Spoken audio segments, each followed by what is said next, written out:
with the medical and social challenges just now, we have quite an experiment underway on working from home. Yes, people have worked from home for a long time, but this is something quite different. And I heard a recent conversation about that on the Freakonomics podcast, which I highly recommend, by the way, with economist Nicholas Bloom, who's a professor at Stanford University, and he's so kind to join us today to talk more about it. Professor Bloom, really good to have you with me.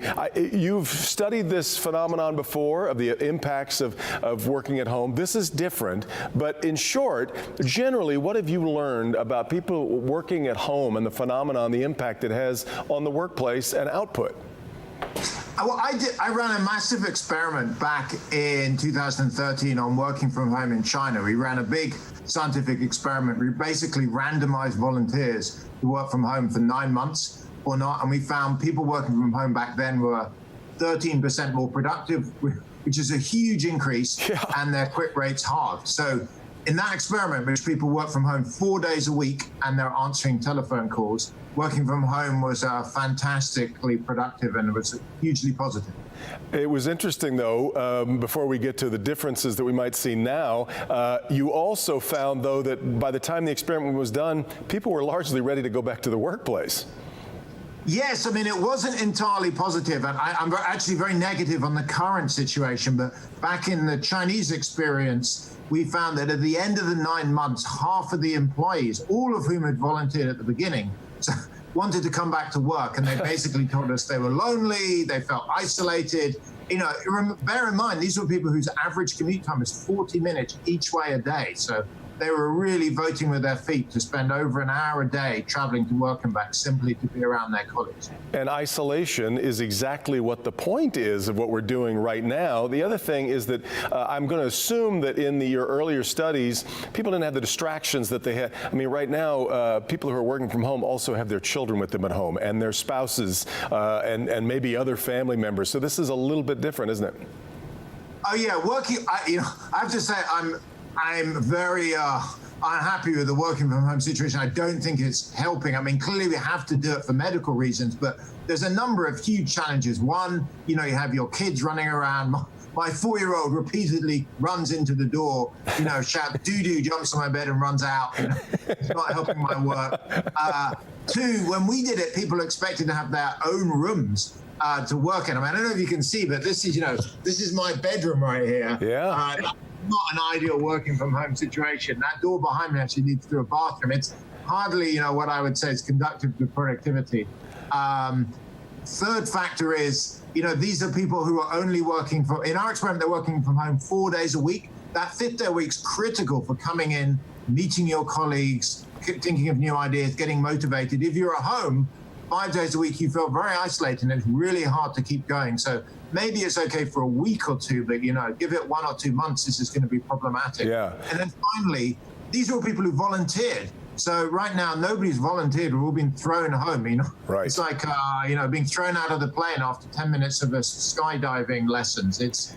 For many of us, it just simply doesn't work. Maybe, if you're a dentist, say you've got to meet your customers, or, if you're in face-to-face jobs or you're managing a team. So much as for a few people in a few situations this is great, for the entire country, I think it's going to be an economic disaster. Well, there's something encouraging as we've worried about the breakdown of personal face-to-face communication especially over the last decade. I guess it's a little encouraging to know that people are still longing for it and need it. But we also have a big experiment going on here with education. And as a professor, I'm curious as to what you think this is going to do, not just at the higher education level, which you've had some experience with. We've had courses online for some time, but with elementary and secondary education going to people trying to teach their kids at home. Yeah, I mean, I think for education, it's funny, I have 4 kids ranging in age from 4 to 16, and my older 2 in high school has actually worked really well. I have to say the one glitch of that is the sense that, I live in a nice area and I have, they have a laptop and broadband, but that's going to really push to make sure there's not big inequality that the whole of the country gets the same, service. The problem, I think, is for elementary schools and kindergarten. I mean, you just can't do that from home. So they are kicking around. For college students, Stanford is entirely running home teaching, both the rest ending up this quarter and next quarter. It works pretty well. I would not say it's perfect. The thing I really miss is, the class interactions and teaching. You can kind of, one-on-one meetings is fine because you can do this by Zoom and you have question and answers. It's the big classes of kind of 50, 60 people. It's very hard to do over Zoom. Yeah, I don't think most teachers get into education because they want to just type out lesson plans into a computer.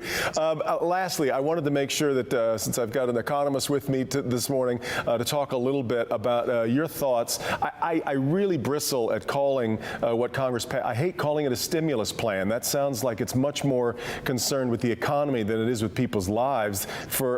I think a lot of people would see this as a survival plan, and I think a number of people are wondering if $1,200 does much towards survival for people who are really hurting. Well, I should point out, firstly, that it's important to keep the economy going. There's plenty of evidence that when people lose their jobs, their health deteriorates. There's been endless studies over the decades that mortality rates, death rates, spike after people lose jobs or their businesses go bankrupt. So as much as we're going to see, a death rise from COVID-19, I fear we're going to see a similar rise from the recession. It's not actually obvious which is bigger. So policymakers are correct to try and do something. And this time around, compared to 2008, 2009, they've been much better. Both the Fed and Congress have had massive stimulus plans.